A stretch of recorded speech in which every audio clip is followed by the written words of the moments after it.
Good evening, everyone. My name is Helen C. Payapaya, and we are the Group 12 reporters, and we are going to tackle about political issues here in the Philippines. So, before ko ma-proceed sa akong examples, let me first define what is political issues. So, political, relating to the way power is achieved and used in a country or society. So, meaning, para o may kinalaman sa mamamayan. And issues usually refers to a topic in which different people have different views or opinions. So meaning it is an important matter that people are arguing about or discussing. So to make it short, political issues are the problems of society or problema ng lipunan. So why is political issues a part in social science? So part siya because political issues and politics and policies are made of human social behavior, since social science is the study of human social behavior. So some of the political issues here in the Philippines are corruption, terrorism, plunder, and vote buying. So, ang akong napili is corruption. Corruption is the dishonest behavior by those in positions of power such as managers or government officials. So, from the word itself, corrupt, korakot, nangurakot, dishonest behavior. So, tourist, since sabotable naman siya, proceed ta sa two reasons na anong na ay corruption. So, number 1, need-based corruption and greed-based corruption. Need-based corruption, this is generally at lower levels in the government. So, meaning, di ba, mostly at the lower levels in the government, employees may not be paid well. Of course, they may have a family pressures in equaling what their neighbor has, or meeting the ambitions of the family members to have a higher living standard, and or getting children educated in better schools, and so on. So due to insufficient salary, a need is felt to earn more money. But from where? So here comes the power. The power that they may have because in being in a government. So tungod kay need nimo ang money, then then lower level ka naka sa lower level sa government. So tungod kay need lagi makomit ka into corruption, ma-force ka into corruption. So once gani mag-uba na ang need and power, the offspring is corruption. So next is greed-based corruption, generally at the higher levels of government. So, for example, you may be a judge, you may be a police officer, you may be the engineer of electricity department, you may be an attorney, or you may be the president of the Philippines. Once greed overpower you, you can no longer be the same person as what you are the day you take the oath. So, kaan man jud, a greedy person is never satisfied. They follow the unfair means just to satisfy their greed. Tungod kay hako siya kwarta, mo pagbayaran siya, madawat siya kay tungod kay greed lagi. So, another example ani niya kay if the law does not permit a thing to be done, then you may be indulged in paying bribe a government servant who are willing to oblige you for a consideration. So diri pa lang makita na nato nga naay corruption. So sa paman ang most benefits in corruption ang katong mga corrupted ones. Usa pa, corruption helps those who are in power stays in power. So sa paman mara ito siya. So thank you for listening and God bless. One of the political issues is the vote buying. Vote vying is a widespread phenomenon, or it is also known as a widely known phenomenon around the globe. It usually viewed as a purely economic exchange in which the voter sells his or her vote to the highest bidder. So vote vying is a course of action where the candidate is offering a somewhat kind of financial or any kinds of rewards to the voters in seek or wanting in winning a position in an elections. So vote vying also is an rarely isolated actions, and it perpetuates corruptions. Like when a candidate choose to support rather than being completely fair to the votes, this show a disregard for democratic norms and a willingness to use illegal means. So, vote buying man gud is illegal means man gud ni siya. Illegal doings when it comes in elections, because it happened during elections man gud ni siya. Di man gud na we cannot avoid this kind of kuan man gud kanang doings, especially those politicians nga ni commit og ngan ani nga bulhatonon. So reasons why they sell their vote is poverty or a money, because somewhat man gyud is some politicians man gyud is kanang ginapunterya nila is katong mga jobless person or mga uneducated people nga no choice na bitaw nga wala sila'y mahimo.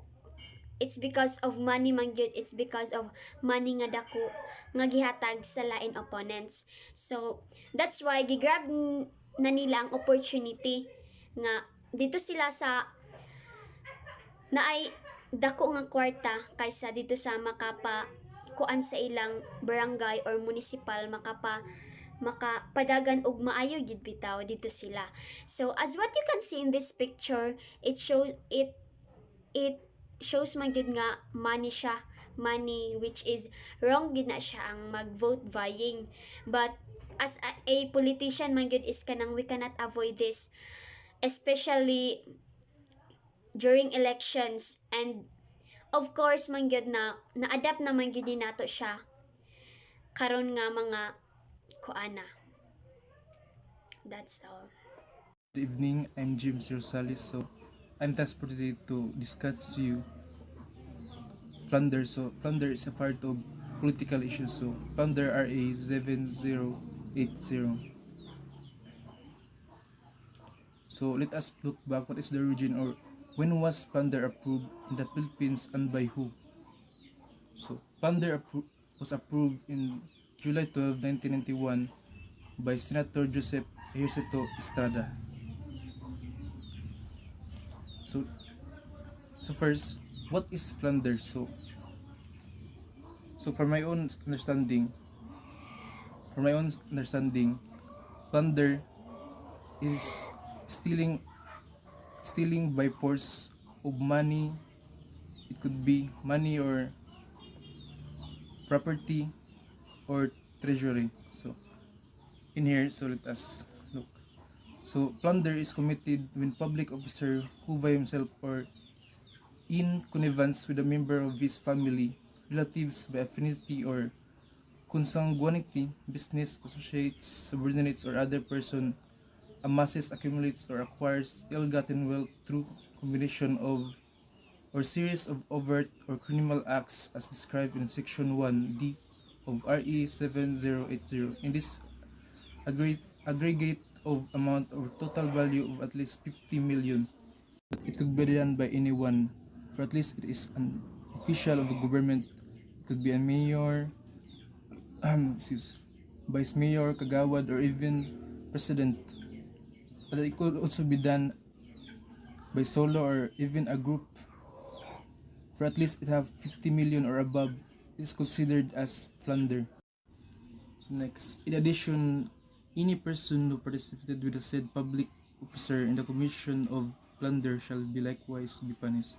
So it is common sense that if you do things that are bad, you should be likewise to be punished. So next. So what do you think is the positive effect? Is there any positive effect through this thing, what we call plunder? So the answer is probably, or it is no. So number one, why it is no? Because it reduces economic growth.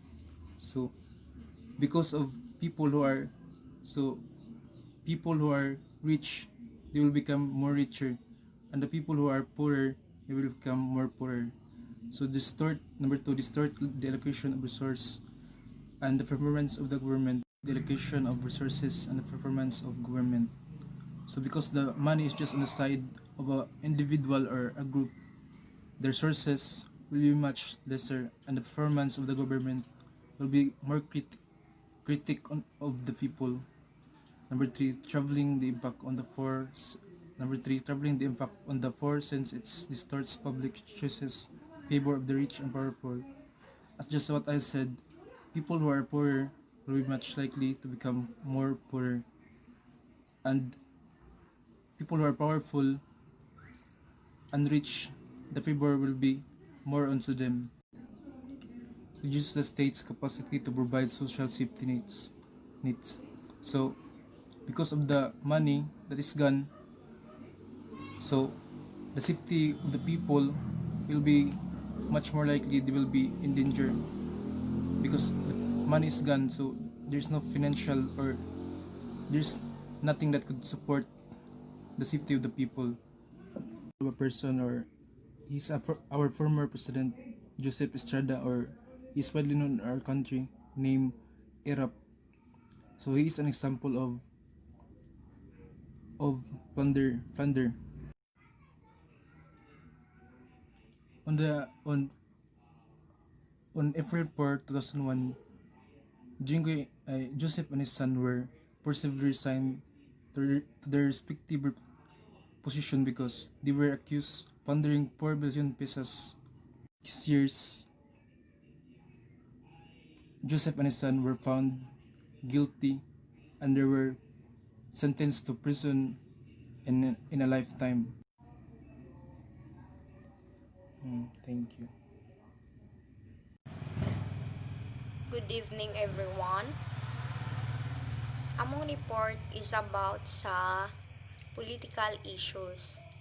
Ang akong napili, terrorism. So, ano to? What is terrorism? Terrorism is intended to cause mass casualties, panic, or the loss of critical resources to disrupt vital services or the economy. It may include violence or cyber attacks. Acts of terrorism are more likely to occur at or near high-profile sites or places where large numbers of people gathered, like government buildings, military facilities, utilities, bus or train stations, and major public events. Be alert to your surroundings and the people around you.